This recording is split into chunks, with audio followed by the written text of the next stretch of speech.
Well, a 14-year-old Pakistani girl is clinging to life right now. She's an activist who's been fighting for a better life for school-age girls and young women. Yesterday, Malala Yousafzai was shot in the head. The Taliban was trying to silence one of its harshest critics, but the attack is having the opposite impact. CCTV's Sean Callebs has more on the story. In the aftermath of the attack, there is no shortage of people coming out to speak on behalf of young Malala Yousafzai. From men sounding off on the shooting to Malala's school-age colleagues. It seems the vicious attack has infuriated an entire nation. The shooting has attracted attention around the world.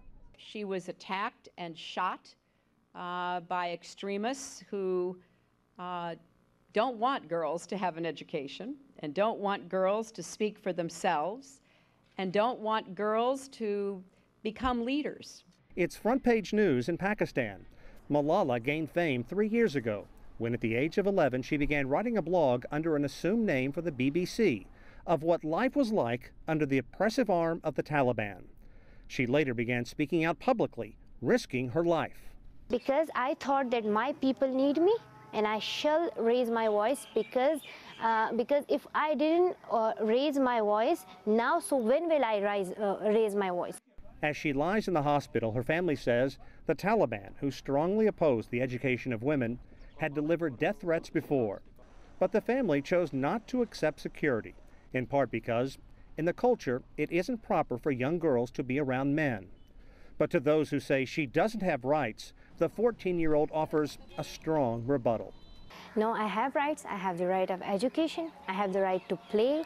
I have the right to sing. I have the right to talk. I have the right to go to market. I have the right to speak up. She lives in Pakistan's volatile Swat Valley, 280 kilometers from the nation's capital of Islamabad. And word that a bullet lodged in her neck was removed after hours of surgery is being greeted with a collective sigh of relief. And for classmates afraid to carry on, she had this to say last year. Don't stay in your room, because God will ask you on the day of judgment that where were you when your people were asking you, when your school fellows were asking you, and when your school was asking you that I am being blown up. When your people need you, you should come up, you should come, and you should stand up for their rights. Sean Callebs, CCTV.